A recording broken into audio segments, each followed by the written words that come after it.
धारण करावी।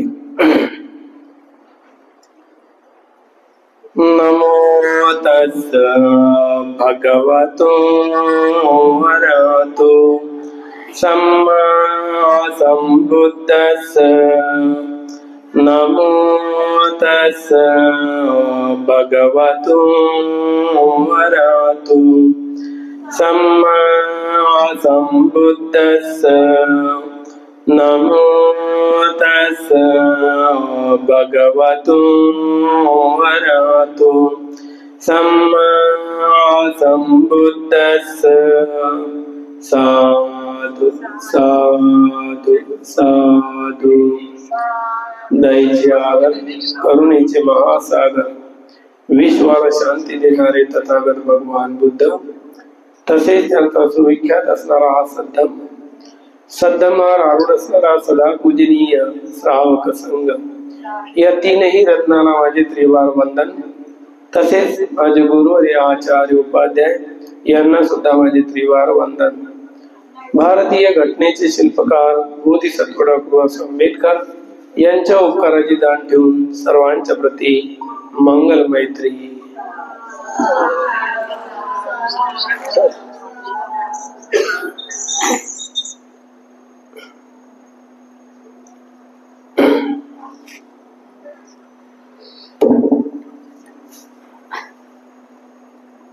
मनुष्य हा धम्म श्रवण करत असतो। कालेन धम्म श्रवणं मंगलम उत्तमं। वेळोवेळी धम्म श्रवण केल्याने आपलं उत्तम मंगल होतो। परंतु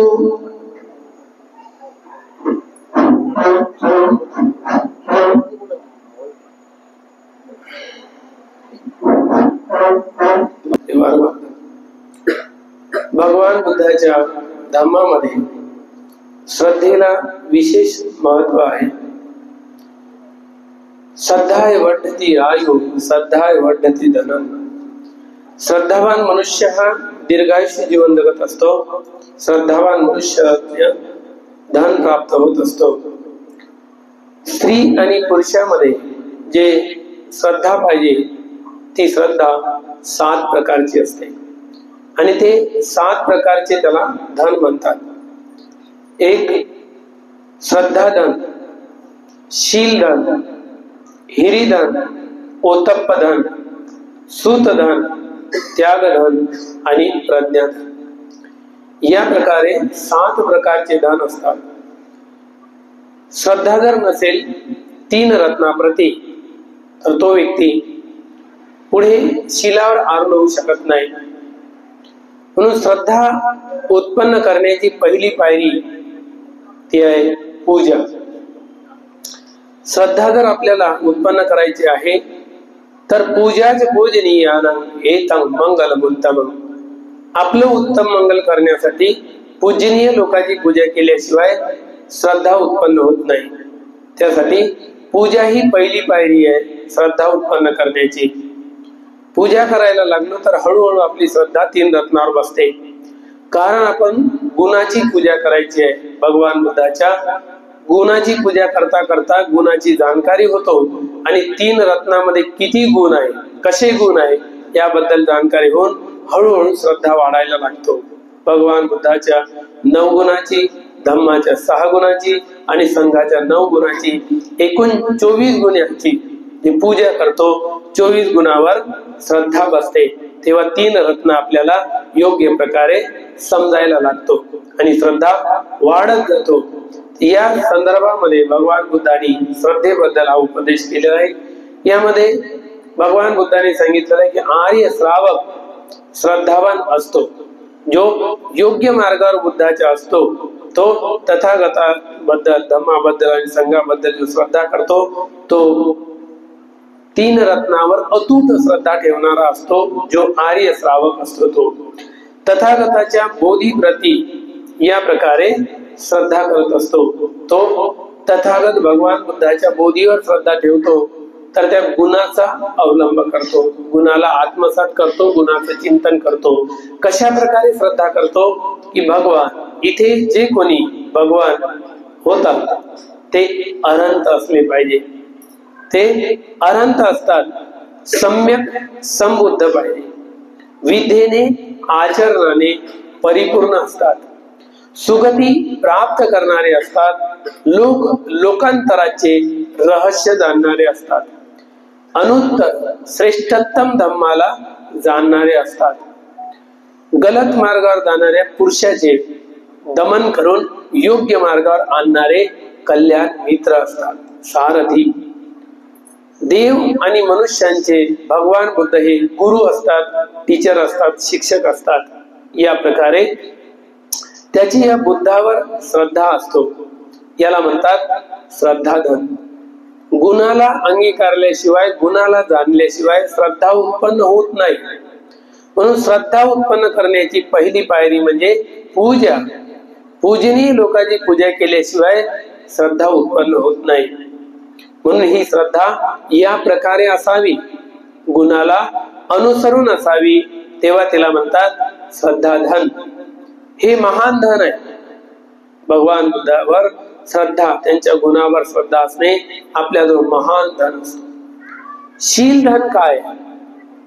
शीलाप्रती कशी श्रद्धा असावी आणि कशा प्रकारे शील आपलं मजबूत होतो, शील कशाला म्हणतात, या शीलाच्या संदर्भात भगवान बुद्ध म्हणतात, जो श्रावक असतो, आर्य श्रावक असतो, तो शीलाविषयी इतका सजग राहतो की तो प्राणी हत्येपासून विरत राहतो. प्राणी हत्या करत नाही आणि दुसऱ्याला प्राणी हत्या करण्यासाठी प्रेरित करत नाही. तो चोरी करत नाही आणि दुसऱ्या व्यक्तीला चोरी करण्याकरिता प्रेरणा देत नाही. जो काम मिथ्याचार करत नाही, मिथ्या आचरण करत नाही आणि दुसऱ्यालाही काम मिथ्याचारासाठी तो अनुमती देत नाही, प्रेरित करत नाही.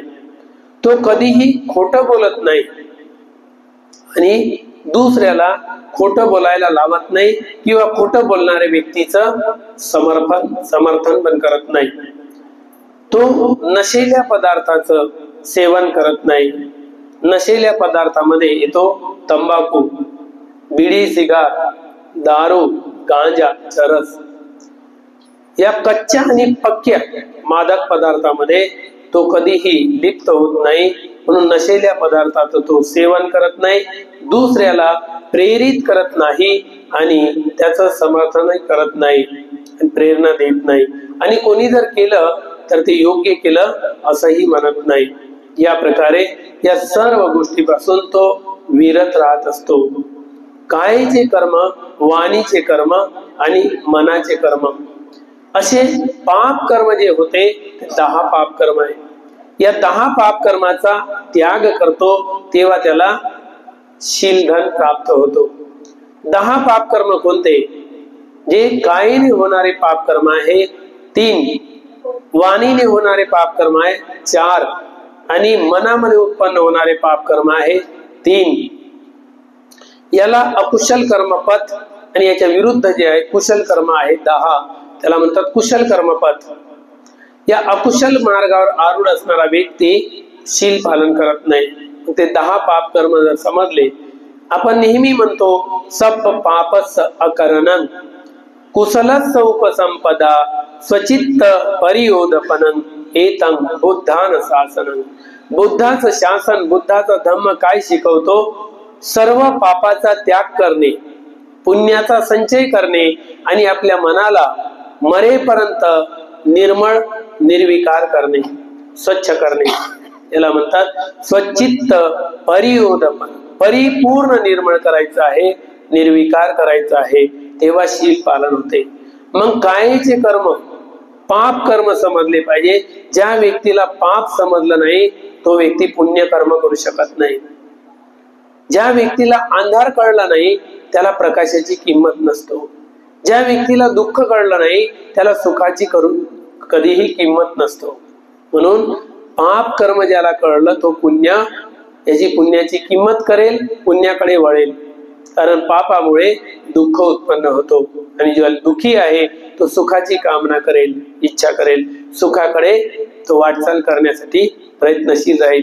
मग ते शील किंवा मजबूत होतो आणि शील धन केव्हा प्राप्त होतो, या 10 पाप कर्माचा त्याग केल्याशिवाय शील धन आपल्याजवळ टिकू शकत नाही. मग काय नाही होणारे पाप कर्म 3: हिंसा, चोरी आणि व्यभिचार. हे 3 पाप कर्म आपल्या कायेने होतात. म्हणून इथे आपण ब्रेक लावला पहिल्या याच्यामध्ये आपण शीलाच्या धनामध्ये पाप कर्मावर ब्रेक लावला तर शील धन संग्रह राहतो.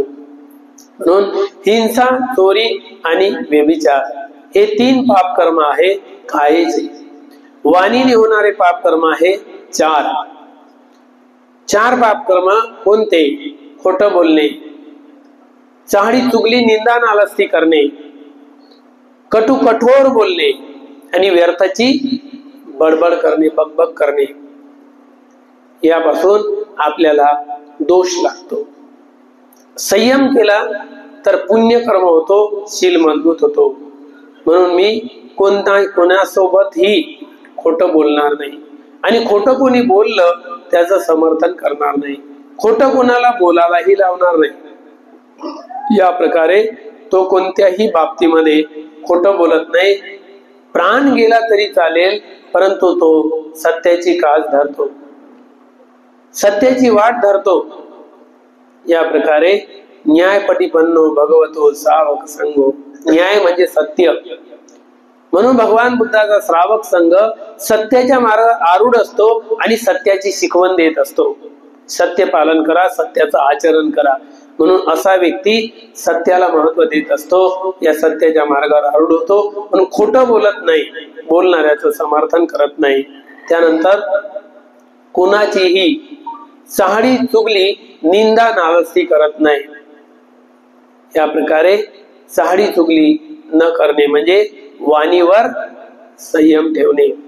वाणीवर संयम ठेवण्यासाठी आपण कोणाचीही मागे असो चाहे तोंडावर असो चाहडी चुगली न करणे, निंदा नालस्ती न करणे. चाहडी चुगलीचे परिणाम त्या व्यक्तीला येतो की जो व्यक्ती दुसऱ्याची चुगली करतो मागे त्याला मुखरोग होतो. त्याच्याजवळ कोणीच बसत नाही, जवळ बसणारा व्यक्ती सुद्धा उठून जातो.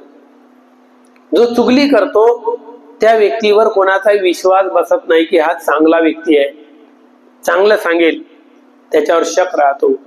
या प्रकारे तो व्यक्ती आपल्या वाणीवर संयम करतो, कोणाचीही चाहडी चुगली, निंदा नालस्ती करत नाही. त्यानंतर तो कटू बोलत नाही. कटू बोलल्याचे परिणाम काय येतात? एकदा बोधिसत्व, आपल्या आईला सवय होती एकदम कटू बोलणे, कोणाचे तुरंत मन दुखावणे, ही सवय होती. त्या बोधिसत्वाने आपल्या आईला चूप ठेवण्यासाठी प्रयत्न केले, परंतु आई असल्या कारणाने तो आदेश देऊ शकत नव्हता, अपमान करू शकत नव्हता. आईला तू कटू बोलते असं बोलू शकत नव्हता. मान ठेवणारा होता, आपल्या आईचा सन्मान करणारा होता. म्हणून त्याने एक युक्ती लढवली. आपल्या आईला सोबत घेतलं आणि सकाळी सकाळी शुद्ध हवा खाण्यासाठी फिरायला गेला. एका बागेमध्ये फिरत असताना त्याला एका झाडावर एक कावळा दिसला. कावळा दिसल्यानंतर तो आईला म्हणतो, तो कावळा ओरडत आहे, आई कावळ्याचा आवाज किती गोड आहे. कावळा जोराजोराने ओरडत आहे आणि तो सांगतो की आई कावळ्याचा आवाज किती गोड आहे. तेव्हा ती आई म्हणते, अरे आता कर्कश आवाज आहे, कावळ्याचा आवाज कर्कश आहे, इथं ऐकूशा वाटत नाही, चल पुढे. हा आवाज मला बिलकुल ऐकूशा वाटत नाही, एकदम कर्कश आवाज आहे, कटू आवाज आहे, कानाला गोड वाटत नाही. म्हणून ती म्हणते पुढे चल, हा आवाज मला ऐकूशा वाटत नाही. पुढे गेल्यानंतर एक कोकिळ दिसली एका झाडावर.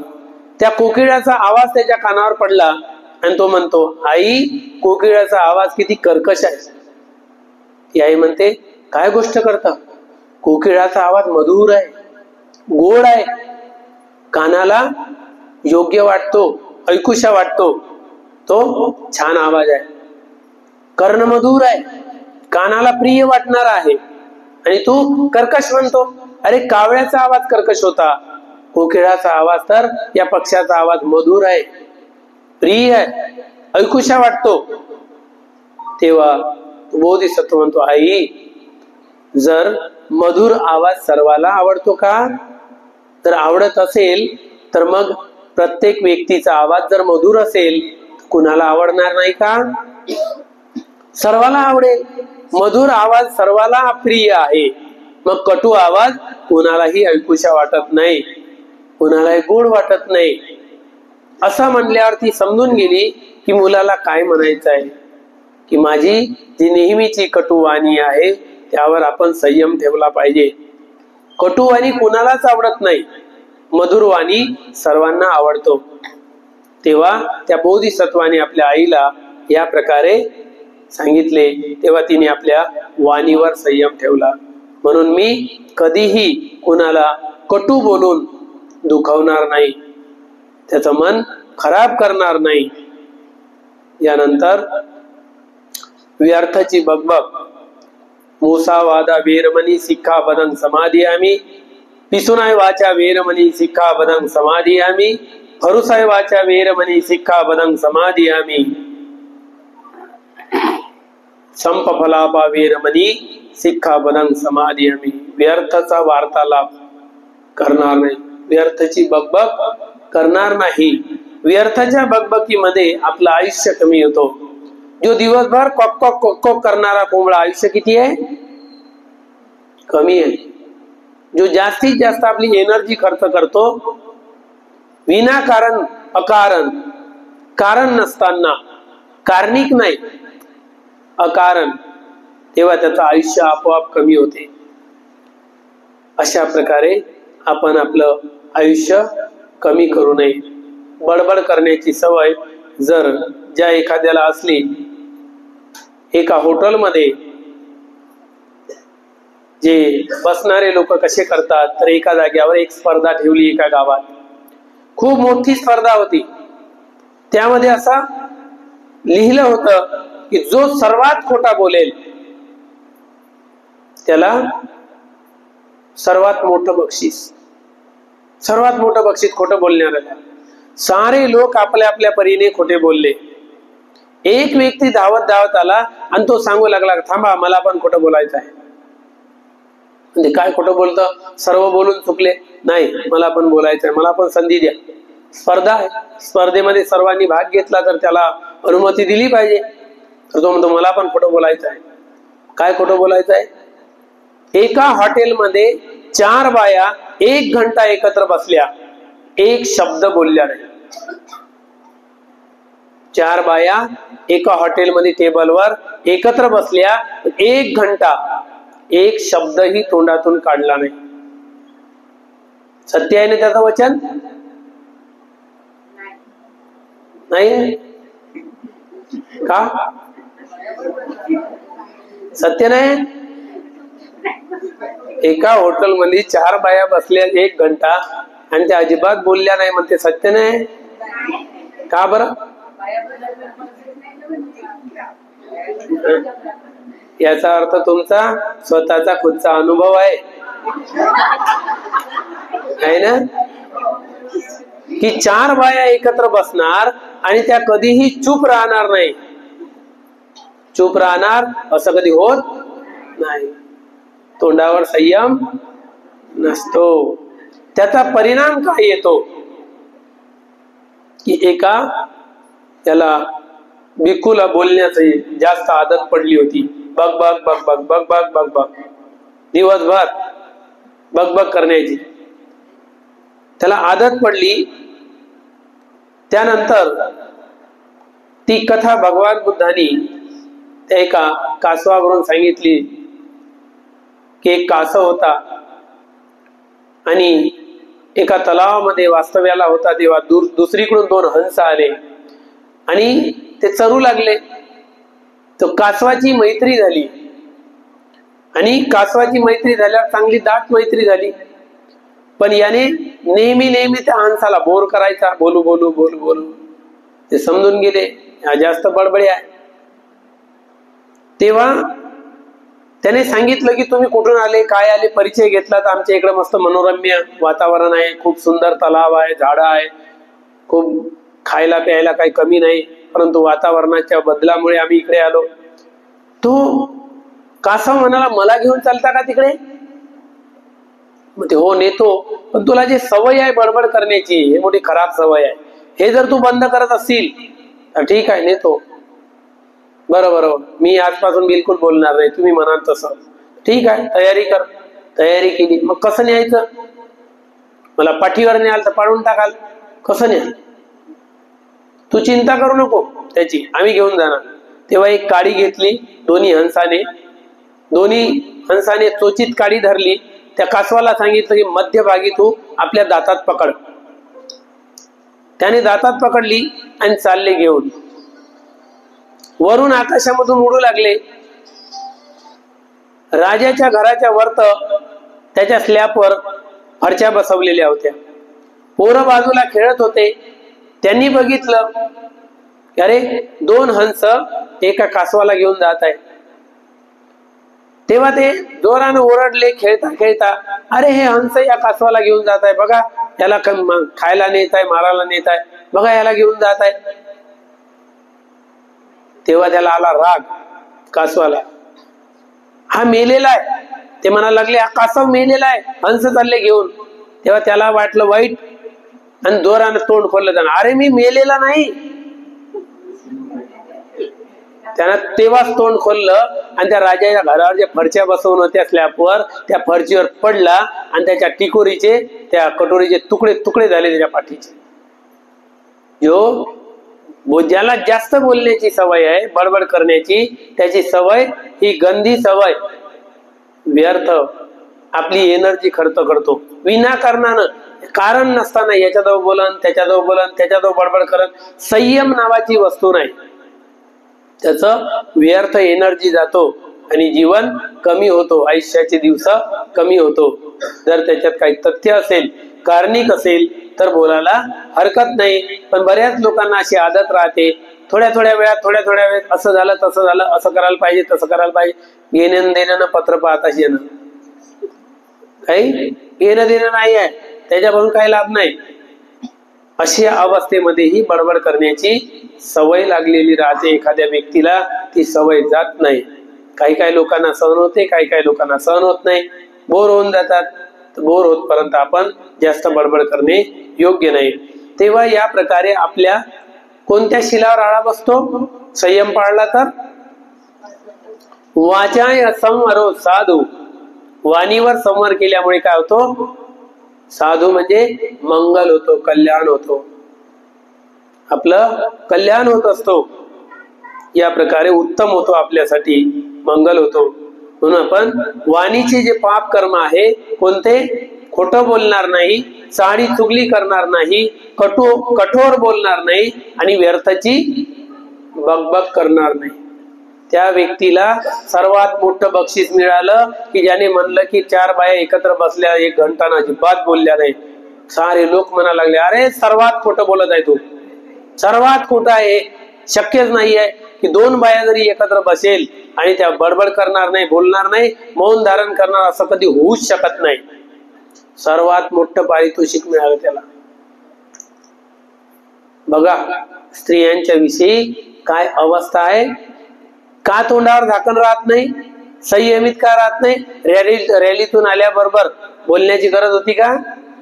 पुऱ्या विहारभर या वायुमंडळामध्ये तुमचा आवाज घुमला, कारणिक होता का? महत्वाचा होता का? काहीच नाही. बोलायचं म्हणजे बोलायचं, कारण तोंडावर संयम नाही. तोंडावर संयम का नाही? कारण मनसा संवरो साधू, मनावर संयम नसल्यामुळे सर्व गोष्टी वाणीवर येतात. म्हणून आपल्याजवळ कोणतं धन पाहिजे? शील धन. त्यासाठी शीलाचं पालन करण्यासाठी कायेन संवरो साधू, वाचाय संवरो साधू, मनसा संवरो साधू. मनावर संयम करावा लागेल. तर मनामध्ये काय उत्पन्न होतो? जे पाप आहे, लोभ, द्वेष, मोह, हे 3 अकुशल कर्म आहे. 3 पाप कर्म मनात उत्पन्न होतात. लोभ उत्पन्न होतो, लोभामुळे मनुष्य काय करतो? त्याला ईर्ष्या उत्पन्न होतो, द्वेष उत्पन्न होतो. हे लोभापासूनच याचा जन्म होतो. द्वेषाचा, ईर्षेचा जन्म कशामुळे होते? लोभामुळे होते. कशा लोभामुळे होते? एक व्यक्ती, निर्धन व्यक्ती, गरीब व्यक्ती, आपल्या बाजूचा जो सदन व्यक्ती आहे, ज्याचं स्लॅबचं घर आहे आणि याचं कुडाचं घर आहे, याला काय होतो? अरे माझा जन्म काय या कुडाच्या घरातच राहण्यासाठी झाला का? मी एवढा गरीब नेहमीच राहणार का? काही माझ्यात काही सुधार होणार की नाही? मी श्रीमंत होणार की नाही? विचार करू लागला. एका ज्योतिषवाल्याकडे गेला. ज्योतिषवाल्याला सांगितलं की माझं भविष्य सांग. त्याने भविष्य सांगितलं की तू एक काम कर, देवळात जा, देवाला हात जोड आणि म्हण माझं घर स्लॅबचं होऊ दे. स्लॅबचं झालं. त्याचं घर 1 मजली होऊ दे म्हणल्याबरोबर बाजूच्याचं घर 2 मजली झालं. त्यानंतर तो म्हणतो अरे मागणी मी केली ना, लाभ याला झाला, योग्य नाही आहे. पुन्हा तो ज्योतिषवाल्याकडे गेला, म्हणजे योग्य ज्योतिष भविष्य सांग. त्याने पुन्हा सांगितलं की जा, देवळात जा, हात जोड, मन माझं घर 2 मजलीचं होऊ दे. त्याने तसंच केलं. बाजूच्या व्यक्तीचं 7 मजलीचं घर झालं. तो इतका बावरला की मागणी मी करतो, लाभ दुसऱ्याला होत आहे, योग्य नाहीये. पुन्हा गेला तो ज्योतिषवाल्याजवळ, पुन्हा त्याच्यावर रागावला, दंडा घेऊन गेला. तू काय भविष्य बरोबर सांगत नाहीये, बरोबर सांग. तो म्हणतो ठीक आहे, पुन्हा सांगतो, इतके पैसे लागेल, पैसे देतो पण भविष्य बरोबर सांग, लाभ मलाच झाला पाहिजे, दुसऱ्याला नाही. म्हणतो ठीक आहे, असं म्हण माझ्या घरी 1 विहीर होऊ दे. पाण्याची टंचाई आहे, घर तर झालं पण पाणी नाही आहे, 1 विहीर होऊ दे. त्याने देवाला हात जोडले आणि माझ्या घरी 1 विहीर होऊ दे. बाजूच्या घरी 7 विहिरी झाल्या. त्याला 7 पट लाभ होत आहे. पुन्हा तो ज्योतिषवाल्याकडे आला, कुऱ्हाड घेऊन गेला की आता तुला संपवूनच टाकतो, मेहनत मी करतो, लाभ दुसऱ्याला होत आहे, हे योग्य नाही आहे, तू बरोबर भविष्य सांगत नाही, तुला कुऱ्हाडीने आता तुकडेच करतो. तो म्हणतो ठीक आहे, आता याच्यानंतर माझ्याकडे अजिबात येऊ नको, आखरी सांगतो तुला, याच्या बाद मध्ये बिलकुल माझ्याकडे दिसू नको, मी सुद्धा या मंदिराच्या दरवाजावर दिसणार नाही. त्याला धाक झाला की पुढच्या वेळेस मारून टाकेल. याने आखरीचं वॉर्निंग दिलं, आता जर झालं नाही तर तुझा जीव घेतो. तो म्हणते ठीक आहे, शेवटचं सांगतो आणि याच्यानंतर कधी सांगणार नाही. म्हणजे जा, देवळात जा, हात जोड आणि मन माझा 1 डोळा भोकणा होऊ दे. त्याने तसंच केलं, हात जोडले, देवा माझा 1 डोळा भोकणा होऊ दे. याचा 1 डोळा भोकणा झाला, त्याच्या बाजूच्याचे 2 डोळे भोकणे झाले. तेव्हा घरी येऊन पाहते तो चोपलत चापलत चालते बाजूचा व्यक्ती. आता आनंद झाला. याला आनंद कसा झाला? 2 डोळ्याने भोकणा झाला आणि 7 मजल्याच्या बिल्डिंगवर चढता चढता एखाद्या विहिरीत पडल. 7 विहिरी आहे त्याच्या घरी, एखाद्या विहिरीत पडला तरी जमलं. ही खेकड्यासारखी टांग खिचण्याची वृत्ती समाजामध्ये भरपूर आहे. कशामुळे? द्वेषामुळे. हा द्वेष इतका खराब आहे की दुसऱ्याचं नुकसान चाहतो, आपलं स्वतःचा नाही. दुसऱ्याची भरभराट पाहणं होत नाही. समोरचा मेहनत करून कमाई करतो आणि आपल्याला वाटते की देगा हरी पलंगावरी नाही जात कोणाच्या घरी. मिळते का असं? घरी बसा बरं मंगईवर झुलत आणि म्हणा देगा हरी पलंगावरी नाही जात कोणाच्या घरी. भेटते का? नाही भेटत. म्हणून आपल्याला सजग राहणे हे शील धन. आपल्याला केव्हा 10 पाप कर्माचा त्याग केल्याशिवाय शील पाप प्राप्त होत नाही. शीलाचं धन आपल्याजवळ संग्रह राहू शकत नाही. म्हणून पहिले पापाचा त्याग करावा लागतो. तर कायेचे पाप कर्म किती? कायेचे 3. कोणते? हिंसा, चोरी आणि व्यभिचार. वाणीचे पाप कर्म किती? 4. कोणकोणते?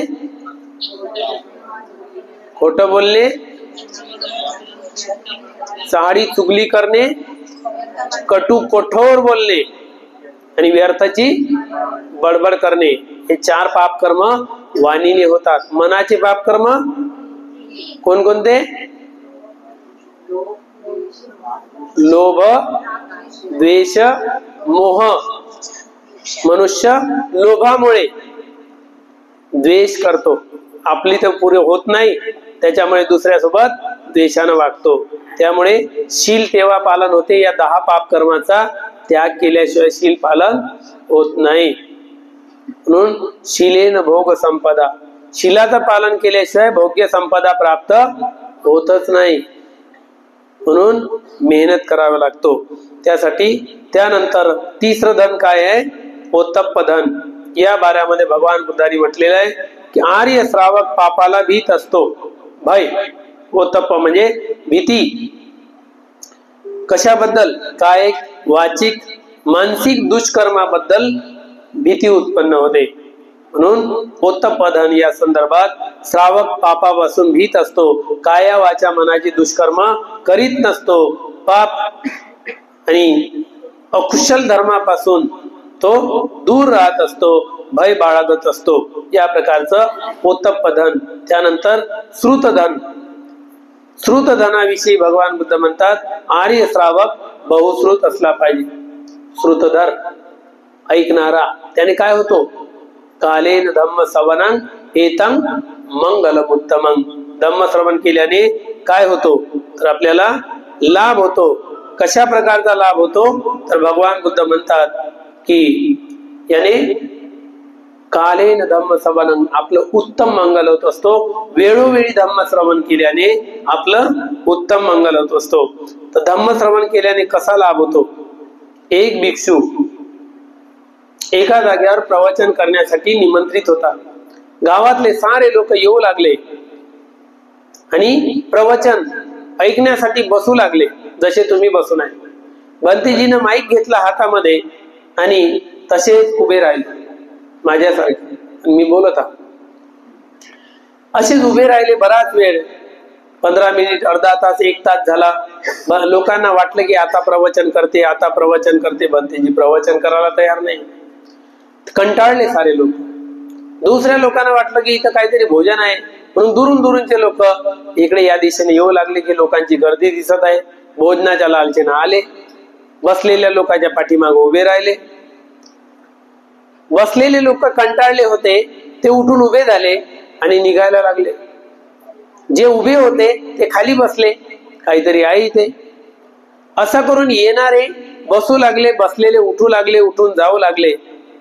बराच वेळपर्यंत हेच चाललं. बंतीजी प्रवचन सुरू केलं. येणारे लोक येत आहे, त्या बंतीजी म्हणतात येतात या. बसले खाली म्हणजे बसता तर बसा.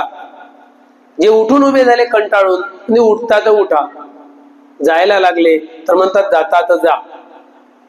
1 घंट्यापर्यंत हे उपदेश केला. येतात या, बसतात बसा, उठतात उठा, जातात जा, तुमची मर्जी. 1 घंट्यापर्यंत हा उपदेश केला. तेव्हा ते लोक कंटाळून गेले. सर्व रात्रीचे 9 वाजले. एक एक सारे सटकले, निघून गेले. एकच व्यक्ती थांबला. तिथे थांबल्यावर तो व्यक्ती 10 वाजून गेले तरी तिथेच बसून आहे. बंतीजीचं मन लावून ऐकलं. 10, 10:30 वाजता तो घराकडे गेला. एकच व्यक्ती राहिला. सारेच्या सारे निघून गेले. असं माझ्यासोबत एकदा घडलं. बल्लारशाच्या पुढे एक विठ्ठलवाडा नावाचं गाव आहे. पहिले मी गावोगाव फिरत होतो प्रवचनाला. तिथे गेलो प्रवचन करायला. रात्रीची वेळ झाली. दुर्गे नावाची उपासिका होती. तिनं बोलवलं, बंतीजी प्रवचन करायला चला. रात्रीचे 9 वाजले आणि ते कौलाचं त्यांचं विहार होतं. प्रवचन करत बसलो. एक एक लोक 10 वाजून गेले. एक एक सटकले, घराकडे निघाले. एकटाच व्यक्ती बसून होता. राहिलो मी डोळे बंद करून उपदेश करत. माझा आदत आहे डोळे बंद करून उपदेश करायची. 10 वाजले, 10:15 वाजले, 10:30 वाजले. एकटाच व्यक्ती डोळे खोलून पाहत होती. एकटाच. अरे म्हणलं एवढे कधी गेले, पताही नाही लागला कधी गेले तर. आणि डोळे बंद करून होतो. त्याच्यामुळे त्या व्यक्तीला विचारलं, बाबाजी सारेच्या सारे निघून गेले आणि तुम्हाला एकट्यालाच म्हणलं प्रवचन गोड वाटत आहे का? तो म्हणाला, नाही बंतीजी तशी गोष्ट नाही आहे. मग तुम्ही ज्या पोत्यावर बसून आहे ना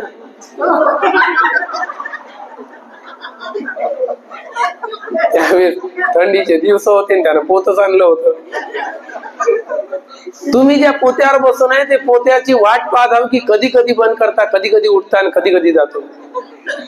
मी माझ्या त्या पोत्याकरिता थांबलो बनतेजी. मला वाटलं प्रवचनच गोड लागत आहे त्याला. पोत्यासाठी थांबला बिचारा तो 10:30 वाजेपर्यंत. मग लक्षात आलं का नाही, याचं पोत्यावर बसून म्हणून ह्या पोत्यासाठी थांबलेला आहे, प्रवचन याला गोड नाही वाटलं. अशी अवस्था झाली होती माझ्यासोबत एकदा त्याला. त्याच्यामुळे यानंही प्रवचन ऐकलं आणि घराकडे निघून गेला. हा व्यक्ती प्रवचन ऐकून घराकडे निघून गेल्या. रात्री गेला, 11 वाजता भोजन केलं, थोडासा टहलला, 12 वाजून गेले, 12 वाजता झोपला. त्याला झोप आले, झोप काही येत नव्हती उशिरा भोजन केल्यामुळे. 1 वाजता झोप लागली, गाढ झोप लागली. 2 वाजताच्या दरम्यान त्याच्या घरी चोर आले. त्याचं कंपाऊंडचं गेट खोलण्यासाठी आता हात लावला, तेवढ्यातच भंतेजीचं स्वप्न पडलं त्याला प्रवचनाचं. म्हणते येतात या. तो स्वप्नात बडबडत आहे, म्हणते येतात या. चोरायला वाटलं की आपण दिसलो, खाली बसले. म्हणजे बसतात बसा. चोरायला वाटलं आता काही खरं नाही, आपलं चोरी काही साधत नाही. उठून उभे झाले, म्हणजे उठता तर उठा. म्हणजे आता काही आपलं जमणारच नाही. हा व्यक्ती चेता आहे, जागत आहे. हळूहळू निघाले. म्हणजे जाता तर जा. त्याच्या तोंडातून जोरानं शब्द निघाले. ते जोरानं हात लावतच त्याच्या गेटला. असे जसे आले आणि गेट खोलणार, म्हणजे येतात या. दिसलो म्हणून खाली बसले, म्हणजे बसतात बसा. आता दिसलो म्हणून त्यांना काही वाटलं की आता जागत आहे, निघून जायला निघाले. म्हणते जातात जा. तेव्हा दुसरा दिवस निघाला आणि ते सारे चोर त्याच्याकडे आले. का हो, तुम्हाला काय झोपगी लागते का नाही? म्हणजे लागते ना. काऊन नाही लागत? म्हणजे रात्रभर जागत राहता आणि म्हणते झोप लागते म्हणता. अरे झोपूनच होतो रात्री. नाही, तुम्ही तर रात्रभर बडबड करत होते, तुम्हाला आम्ही दिसलो का? म्हणजे काय, कशासाठी आले? रात्री आम्ही तुमच्या घरी आलो होतो, तुम्हाला दिसलो का? म्हणजे नाही बा. मग आम्ही तुमच्या गेट जवळ आल्याबरोबर काहून असं म्हणलं येतात या?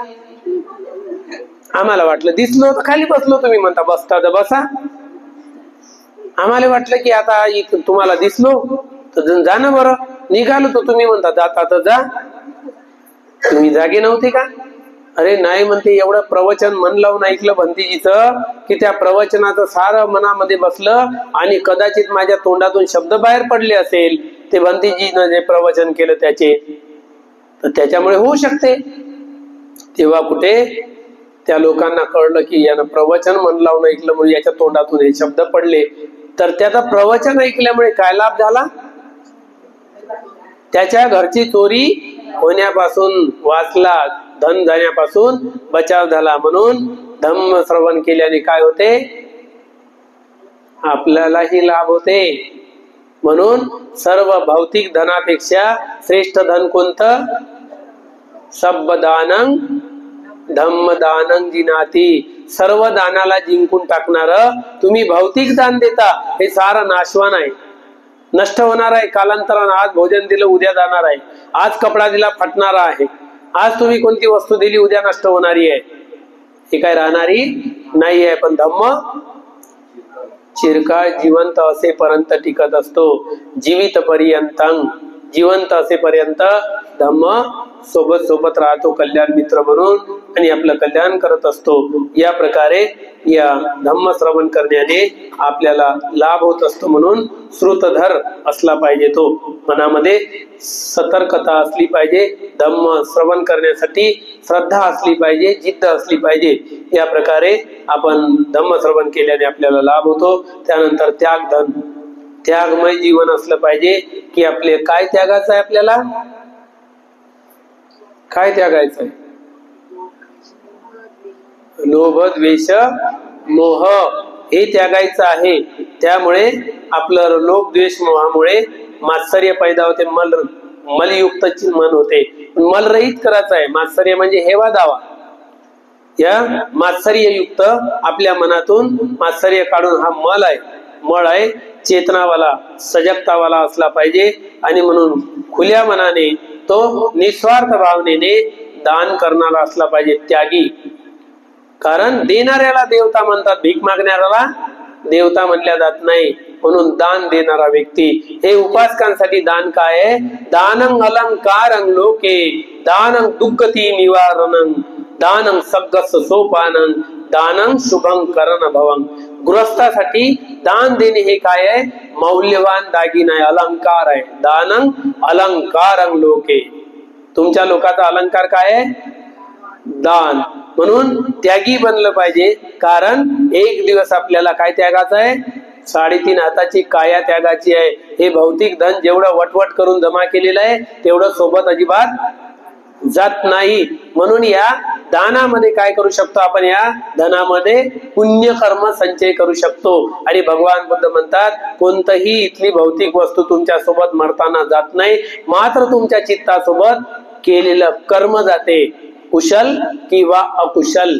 आणि भविष्य जीवनामध्ये येणाऱ्या काळामध्ये जे जीवन मिळतो कशाच्या बळावर?